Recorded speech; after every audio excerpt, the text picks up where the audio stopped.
PSC part second, doctor Ram Swaroop Sahu, mathematical physics, paper second. Covariant tensor या सहचर परिदस। सहचर परिदस या प्रथम कोटि का सहचर परिदस कोवेरिएंट वेक्टर और कोवेरिएंट टेंसर ऑफ रैंक 1। यदि x1, x2, xn निर्देश तंत्र में n राशियां a1, a2, an एक अन्य निर्देश तंत्र x बार 1, x बार 2, x बार n में अन्य राशियां a1 bar, a2 bar, an बार के साथ निम्नलिखित रूपांतरण समीकरण द्वारा संबंधित हो। AP बार, तो यहाँ देखो P है जो नीचे की ओर लिखा है इसने, यानी कि सबस्क्रिप्ट लिखा है। सुपरस्क्रिप्ट पहले अपन कंट्रा में लिखते थे, इसको सबस्क्रिप्ट के रूप में डिफाइन किया। फिर equal to del X Q, तो यहाँ वापस मैं वहीं जा रहा हूँ कि ये बार है तो ऐसा का ऐसा ही बार यहाँ आना है। यहाँ अगर P अगर नीचे है तब भी यहाँ P ऊपर ही आएगा, और यहाँ AP है तो यहाँ AQ है, तो ये दोनों आपके नीचे आएंगे। जैसे कंट्रा में क्या था कि कंट्रा के अंदर दोनों के दोनों क्या करते थे कि ऊपर आते थे और नीचे बार वाला आता था, और बार वाला है जो कहने का मतलब नीचे की जगह ऊपर आता था। अब इसमें अपने को क्या करना है, बार वाला नीचे की ओर लिखना है। ये फर्क है, देखिए आप, क्योंकि कंट्रा में क्या था कि कंट्रा में ये था कि आपके पास में ए बार पी, और फिर यहाँ नीचे मैंने कहा था ये देखेंगे तो ए बार पी और del of X of Q है। अर्थात हम क्या करते थे, हम ट्रांसफॉर्मेशन करते थे। सपोज करो एस डैश फ्रेम है जिसकी एस में करते थे, तो एस में करते थे, और इसके अंदर हम कंट्रा वेरिएंट को डिफाइन करते थे, और यहाँ जैसा बार था वैसा का वैसा बार यहाँ लाते थे। परंतु सहचरी के अंदर है जो आपके पास में, सहचर में है जो अलग तरीके का स्ट्रक्चर खड़ा करना पड़ता है, क्योंकि आपको क्या करना, एस डैश से एस में कन्वर्जन चाहते हो तो आपके पास में एस डैश का या आप अगर पता लगा लोगे तो एस में चाहते हो, परंतु यहाँ जो नीचे की ओर जो भाग लगने वाली जो राशि है उसमें आपके पास में इसी का ही भाग लगेगा जो बार वाला कोऑर्डिनेट है उसका। तो क्या हुआ, del X Q upon del X bar P और इनटू आपके पास में ऊपर की ओर है जो ए क्यू, तो ये क्यू नीचे की ओर, तो पी का मान 1 to n है।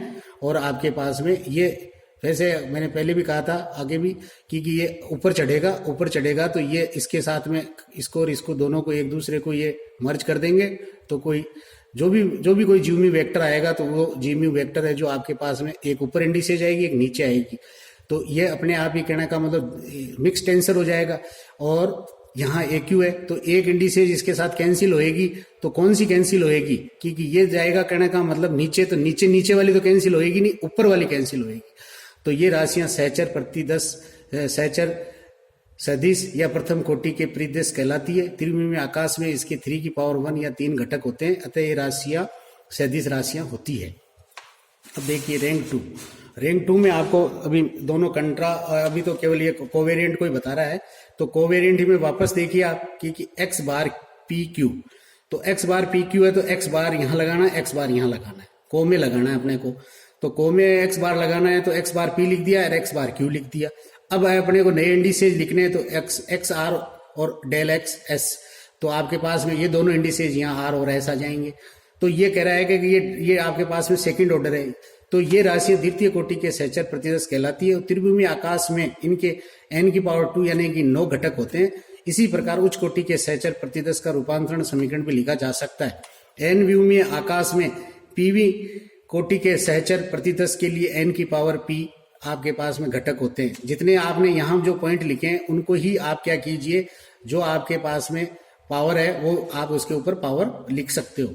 तो ये कह रहे हैं कि साहब आपके पास में n है, तो n है जो क्या है, n आपके पास में कितने घटक हैं, यहाँ पे जो घटक हैं उन घटकों की संख्या है। तो यहाँ पे क्या है, त्रिविमीय आकाश है तो n आपके पास में 3 लिख दिया। मैं कहूंगा चतुर्विमीय है तो 4 लिख दूंगा, और आपके पास में मैं कहूंगा 10 डायमेंशन का है तो 10 लिख दूंगा, और यहाँ जो जितनी आपने इंडिसेज लिखी है वो ऊपर आपके पास में घातांक आ जाएगी।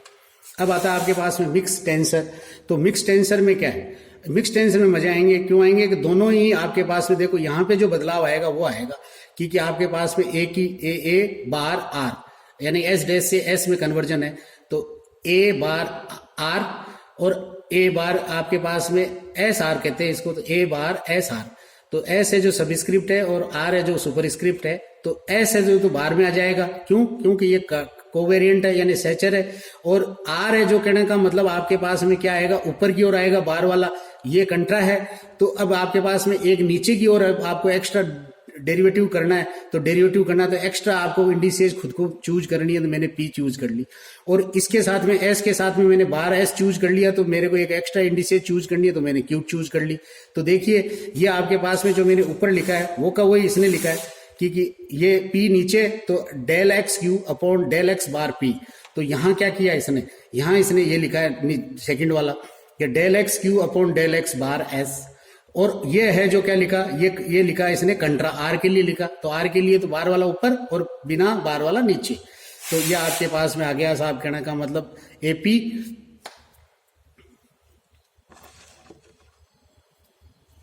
और क्यू द्वारा संबंधित होती इन राशियों को द्वितीय कोटि के मिश्र प्रदिश के घटक कहते हैं। इसी प्रकार उच्च कोटि के मिश्रित प्रदिश को परिभाषित कर सकते हैं। उदाहरण के लिए ये कह रहा है कि ए पी क्यू आर और सुपरस्क्रिप्ट है और ए के ऊपर एस टी है जो सबस्क्रिप्ट है। तो तीन प्रतिचर यानी कि आपके पास में कंट्रा वेरिएंट के हैं सूचकांक है और दो सहचर के सूचकांक है। तो इनका रूपांतरण समीकरण ये लिखना है। तो अपन तो यहाँ नीचे वाले को पकड़ो, पहले नीचे वाले को पकड़ा तो एल और एम है, तो एल और एम तो मेरे पास में बार वाले आ जाएंगे। ऊपर वाले को जो पकड़ूंगा तो बार वाला पहले तो आई जे के, तो तीन आई जे के बार वाले आ जाएंगे और बाकी आपके पास में एक्स वाले आ जाएंगे। और यहाँ पे नए इंडिसेज जो अपन ने घुसाए उनके इंडिसेज के पी क्यू आर और एस और टी आ जाएंगे। एन व्यू में समष्टि के लिए n की पावर 5 यानी कि n व्यू में लिख दिया, त्रिव्यू में नहीं लिखा, n लिखा तो n लिख दिया और यहाँ टोटल 5 है तो 5 लिख दिए, घटक होते हैं।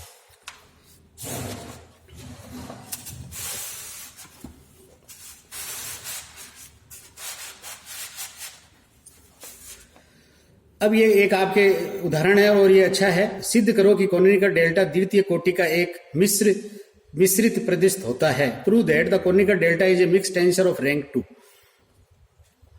कोनिकल डेल्टा को परिभाषा से x1, x2, xn निर्देश तंत्र में यानी कि स्वयं के ही निर्देश तंत्र में जब दोनों कोऑर्डिनेट एक जैसे हों तब डेल्टा आई जे के इज इक्वल टू आपके पास में क्या होता है, del X upon del X J होता है और दोनों के दोनों सुपरस्क्रिप्ट होते हैं। और यहाँ पे जे है तो मैंने शुरू में ही कहा आपको यहाँ जे लिखना है, तो जे को आपको इंडिसेज के रूप में सुपरस्क्रिप्ट ही लिखना है। तो ये कह रहा है कि द्वितीय कोटि का मिश्र प्रतिदश है। अब ये क्या कह रहे हैं कि x बार एक्स एन निर्देश तंत्र में इसका रूपांतरण किस प्रकार होगा, तो बार लिख दिया, देखो डेल को डेल बार q और p लिख दिया। तो डेल बार है तो बार का q है तो q तो देखो नीचे आ जाएगा और डेल का बार है p है तो ऊपर आ जाएगा। ये दो हो गए। अब दो आपको इंडिसेज अलग से लगानी है, तो देख लीजिए, एक तो मैंने एक्स आई लगा दी और एक्स जे लगा दी और ये दोनों इंडिसेज है जो डेल्टा आई जे के पे चली जाएगी। तो ये कह रहा है कि इस समीकरण में आई और जे का अगर मान बराबर हो तो 1 हो जाएगा। तो साधारण कोनिकल डेल्टा की डेफिनेशन को जिसमें आप देखिए, आप इसको लिखा है इसने, तो ये कह रहा है कि इसको 1 कर दिया। अब ये कह रहा है कि आपके पास में बचेगा क्या, बचेगा ये कि आपके पास में देखो ये तो दोनों आई हो जाएंगे। तो ये कह रहा है कि डेल पी और क्यू, तो डेल आपके पास में बार वाला तो ऊपर आ गया एक्स बार पी और देखो नीचे वाला भी बार आ गया एक्स बार क्यू। बस यही ब्यूटी है इसकी डेल्टा की। और यहाँ अगर आपको अगर थोड़ा सा अगर किसी को दिमाग में ये आता है कि साहब यहाँ डेल्टा आई जे है जो लिखा है, तो आई जे की जो परिभाषा हमने परिभाषित की है उससे लिखा है और खुद के ही फ्रेम ऑफ रेफरेंस में लिखा है। तो इसको खुद के ही फ्रेम ऑफ रेफरेंस में और साफ ही दिख रहा है कि ये तो है एक्स एस डैश फ्रेम का और ये है एस फ्रेम का, इसलिए इसको ये लिख दिया। तो यहाँ देखिए एक्स बार पी और एक्स बार क्यू अगर निर्देश तंत्र x1 बार x2 बार और xn बार में स्वतंत्र चर हैं तो p बराबर q लेने पे आपके पास में डेल बार पी क्यू है 1 आ जाएगा और p और q अगर बराबर नहीं है तो आपके पास में डेल बार पी क्यू है इज नॉट इक्वल टू 0। तो ये कह रहा है कि आपके पास में डेल बार पी क्यू कोनिकल डेल्टा के गुण रखता है, अतः डेल्टा आई जे के एक द्वितीय कोटि का मिश्रित प्रतिदश है। यानी कि ये जो ब्यूटी थी ये लाइन में वो मैंने आपको बताई।